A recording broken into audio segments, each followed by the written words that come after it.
Hello മക്കളെ, ഇന്ന് നമ്മൾ നോക്കാൻ പോകുന്നത് ഒന്നാമത്തെ ചാപ്റ്റർ ആയുള്ള മലയാളത്തിലെ ഒന്നാമത്തെ ചാപ്റ്റർ ആയുള്ള കതിർച്ചൂടും നാടിൻ പെരുമകൾ എന്ന് പറയുന്ന പാഠഭാഗവും അതുമായി ബന്ധപ്പെട്ട പാഠങ്ങളും അന്ന് വരാൻ ചാൻസ് ഉള്ള സാധ്യതയുള്ള ചോദ്യങ്ങളുമാണ് ഇന്ന് ഡിസ്കസ് ചെയ്യുന്നത് കേട്ടോ. ഒന്നാമത്തെ പാഠമാണ് ഗ്രാമശ്രീകൾ എന്ന് പറയുന്നത്. അതുമായി ബന്ധപ്പെട്ട ചോദ്യങ്ങൾ ഏതൊക്കെയാണ് നമുക്കൊന്ന് നോക്കാം. ഒന്നാമത്തെ ചോദ്യം, കവിയിത്രി ഗ്രാമശ്രീകൾ എന്ന് വിശേഷിപ്പിക്കുന്നത് ആരെയാണ്? കർഷക സ്ത്രീകളെയാണ് കവിയത്രി ഗ്രാമശ്രീകൾ എന്ന് വിശേഷിപ്പിക്കുന്നത്.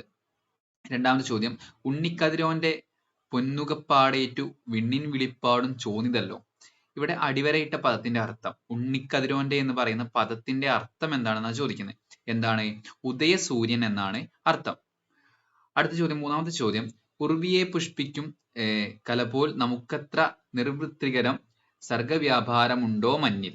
മുകളിൽ കൊടുത്തിരിക്കുന്ന വരികൾ ഏത് കവിതയിലേതാണെന്ന് ചോദിക്കുന്നത്. ഏത് കവിതയിലാണ്? കയ്പവല്ലരി എന്ന് പറയുന്ന കവിതയിലേതാണ്. നാലാമത്തെ ചോദ്യം, ചെളിയിൽ പതിയുന്ന കർഷക സ്ത്രീകളുടെ പാദമുദ്രകളെ ഏതുപോലെയാണ് വർണ്ണിച്ചിരിക്കുന്നത്? താമരപ്പൂക്കൾ വിടരുന്നത് പോലെ എന്നാണ് വർണ്ണിച്ചിരിക്കുന്നത്. അഞ്ചാമത്തെ ചോദ്യം നോക്കൂ, വിശ്വവിദ്യാലയം എന്നുള്ളത് വിഗ്രഹിച്ച് എഴുതിയാൽ എന്താ വായിക്കുക? വിശ്വവിദ്യാലയം എന്ന് വിഗ്രഹിച്ച് എഴുതിയാൽ വിശ്വമാകുന്ന വിദ്യാലയം എന്നാണ് വായിക്കുക. ആറാമത്തെ ചോദ്യം, വാക്മയം എന്ന് പിരിച്ചെഴുതിയാല് വാക് പ്ലസ് മയം എന്നാണ്. നമ്മുടെ ഓപ്ഷൻ ഡി ആണ് കറക്റ്റ് ആയിട്ട് വരുന്നത്. വാക് പ്ലസ് മയം എന്നാണ് വായിക്കുക. ഏഴാമത്തെ ചോദ്യം, സംസ്ഥാന കൃഷി വകുപ്പ് ഏർപ്പെടുത്തിയ കർഷക തിലകം അവാർഡ് ആർക്കാണ് നൽകുന്നത്? കർഷക തിലകം അവാർഡ് നൽകുന്നത് വിദ്യാർത്ഥിനിക്കാണ്. അതായത് ഏറ്റവും മികച്ച വിദ്യാർത്ഥിനിക്കാണ് കർഷക തിലകം അവാർഡ് കൊടുക്കുന്നത് കേട്ടോ. എട്ടാമത്തെ ചോദ്യം, കൂട്ടത്തിൽ വേറിട്ട് നിൽക്കുന്ന പദം. താരകം, സൂനം, താര്, പുഷ്പം. ഇതിൽ ഏതാണ് വേറിട്ട് നിൽക്കുന്നത്? താരകം എന്നുള്ള വാക്കാണ് വേറിട്ട് നിൽക്കുന്നത്. ഒമ്പതാമത്തെ ചോദ്യം, താഴെ കൊടുത്തിരിക്കുന്നവയിൽ കൃഷിയുമായി ബന്ധമില്ലാത്ത ചൊല്ലേത്? ഏതാണ്? ഉണ്ട ചോറിൽ കല്ലിടരുത്. ഇതിന് നമ്മുടെ ഭക്ഷണവുമായിട്ട്, കൃഷിയുമായിട്ട് യാതൊരു ബന്ധവുമില്ല. വിത്ത് ഗുണം 10 ഗുണം എന്നുള്ളതിന് ബന്ധമുണ്ട്. ഉഴവിൻ തന്നെ കള തീർക്കണം എന്നുള്ളത് അതിനും ബന്ധമുണ്ട്. അടുത്ത് നട്ടാൽ അഴക്, അകലത്തിൽ നട്ടാൽ വിളവ്, അതിനും ബന്ധമുണ്ട്. എന്നാൽ ഉണ്ട ചോറിൽ കല്ലിടരുത് എന്നുള്ളത് കൃഷിയുമായി യാതൊരു ബന്ധവുമില്ലാത്ത ഒരു ചൊല്ലാണ്. പത്താമത്തെ ചോദ്യം, മന്ദമുണർന്നു ദിഗന്ധങ്ങൾ അടിവരയിട്ട പദത്തിന്റെ എതിർപദം ഏത്? മന്ദം എന്നുള്ളതിന്റെ എതിർപദം ഏതാണെന്ന് ചോദിക്കുന്നത്. എന്താണ്? ശീക്രം. മന്ദം എന്നുള്ളതിന്റെ എതിർപദമാണ് ശീക്രം എന്ന് പറയുന്നത്. 11ാമത്തെ ചോദ്യം, താഴെ കൊടുത്തിരിക്കുന്നവയിൽ ശരിയായ പദം ഏതാണ്? അഞ്ജലി എന്ന് പറയുന്ന ഓപ്ഷൻ ബി ആണ് ശരിയായുള്ള പദം എന്ന് പറയുന്നത്. 12ാമത്തെ ചോദ്യം നോക്കൂ, താഴെ കൊടുത്തിരിക്കുന്നവയിൽ വാക്മയ ചിത്രത്തിന് ഉദാഹരണമായി വരുന്ന വരികൾ ഏതാണ്? മുടി വിടർത്താടും കവുങ്ങു തെങ്ങുകൾക്കിടയിൽക്ക് പുഞ്ചിരി പൊയ്ക്കും വീടുകൾ എന്നുള്ളതാണ് വാക്മയ ചിത്രത്തിന് ഉദാഹരണമായിട്ട് വരുന്ന വരികൾ. അതായത് ആ വാക്കുകളിലൂടെ നമുക്കൊരു ചിത്രം എടുത്തു കാണിക്കുകയാണ്.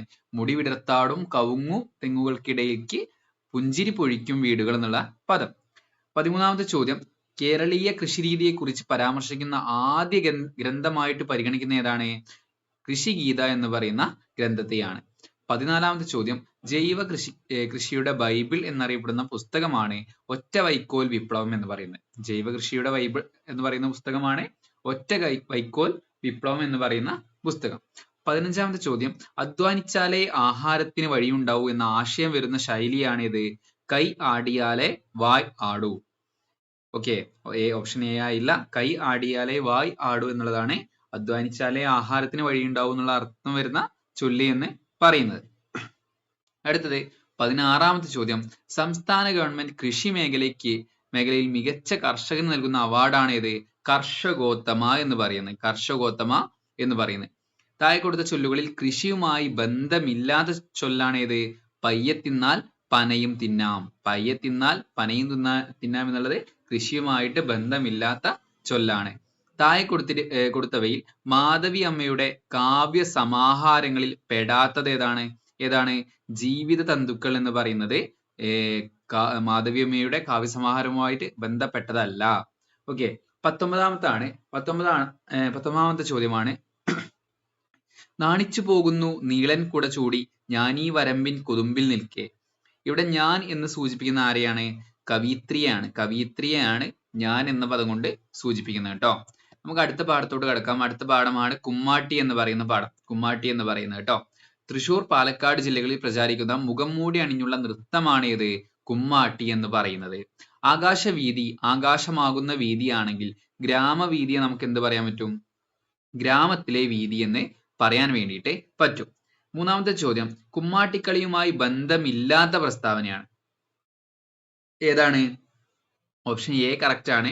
ചെണ്ടയുടെ താളത്തിനൊത്ത് കുമ്മാട്ടികൾ കളിക്കുക. അത് ശരിയായുള്ള ആൻസർ ആണ്. ബന്ധമുണ്ട്. ഓപ്ഷൻ ബിയോ?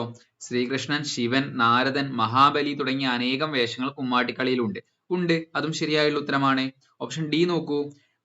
കുമ്മാട്ടി പുല്ല് ദേഹത്ത് വെച്ച് കെട്ടിയാണ് കുമ്മാട്ടികൾ കളിക്കുക. അതും ശരിയാണ്. ഇതിൽ ശരിയല്ലാത്ത ഇതാണ് ഓപ്ഷൻ സി ആണ്.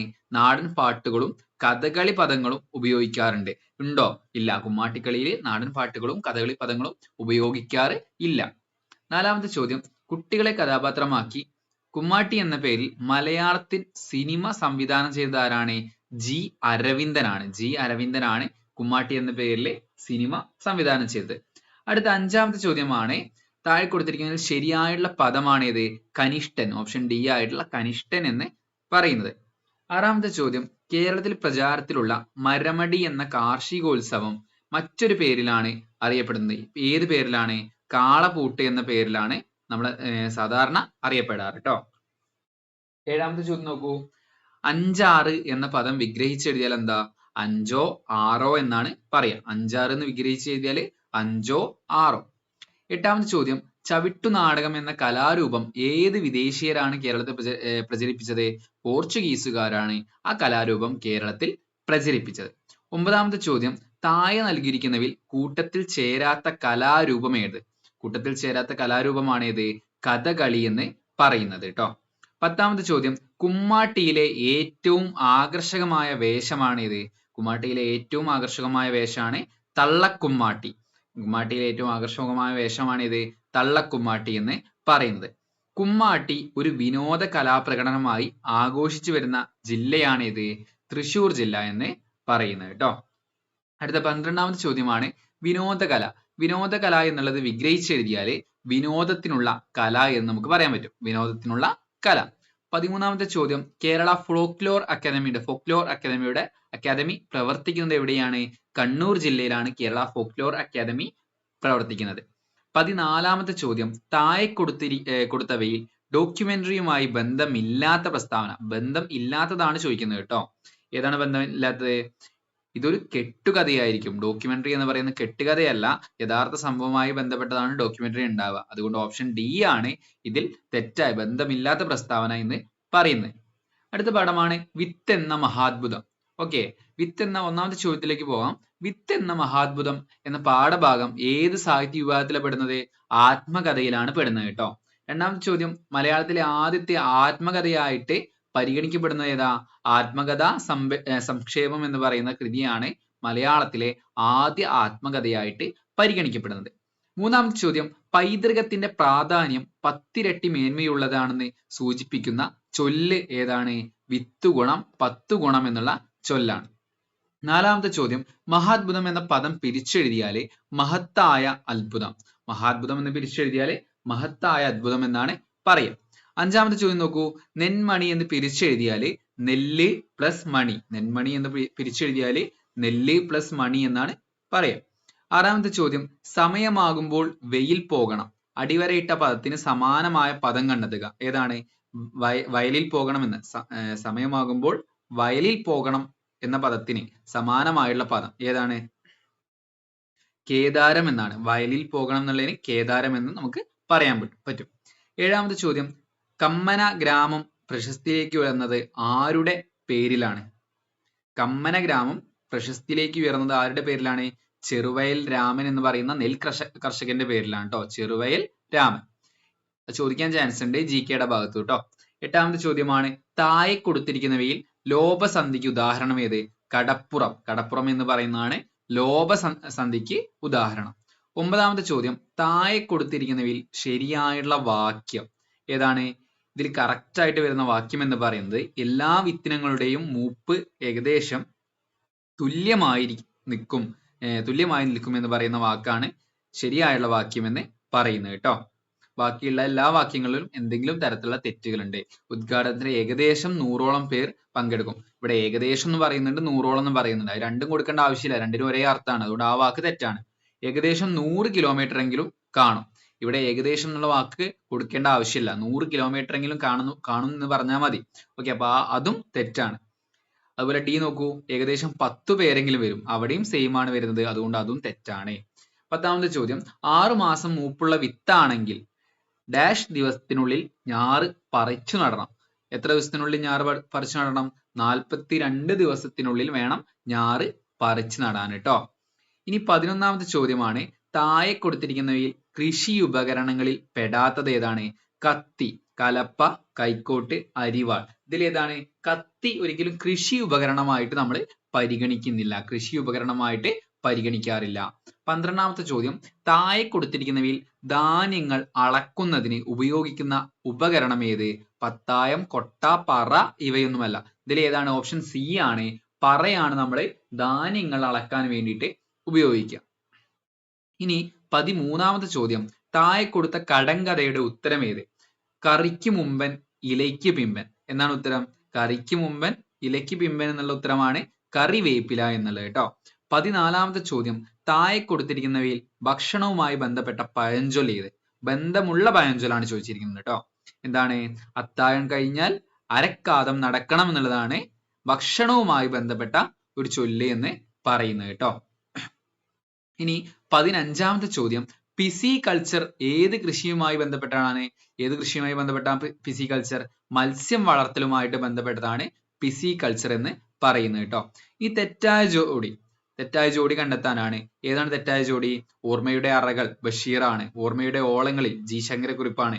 ഓർമ്മയുടെ തീരങ്ങളിൽ NV കൃഷ്ണവാര്യർ അല്ലാതാണ് തെറ്റായിട്ടുള്ള ചോദ്യം എന്ന് പറയുന്നത്. ഓക്കെ, തെറ്റായിട്ടുള്ള ജോഡി എന്ന് പറയുന്നത്. ഇനി 17ാമത്തെ ചോദ്യം, ഒരു കാലത്ത് കേരളത്തിൽ വളരെയധികം കൃഷി ചെയ്തിരുന്ന വിത്തിനമാണ് തവളക്കണ്ണൻ. ഇവിടെ തവളക്കണ്ണൻ എന്നത് ഏത് വിത്തിനെയാണ് സൂചിപ്പിക്കുന്നത്? ഏത് വിത്തിനെയാണ്? ഒരു നെൽവിത്തിന്റെ പേരാണ് തവളക്കണ്ണൻ എന്ന് പറയുന്നത് കേട്ടോ. അപ്പൊ ഇത്രയും ചോദ്യങ്ങൾ മക്കൾ നന്നായിട്ട് നോക്കുക. എന്തെങ്കിലും സംശയങ്ങൾ ചോദിക്കുക. Okay, thank you.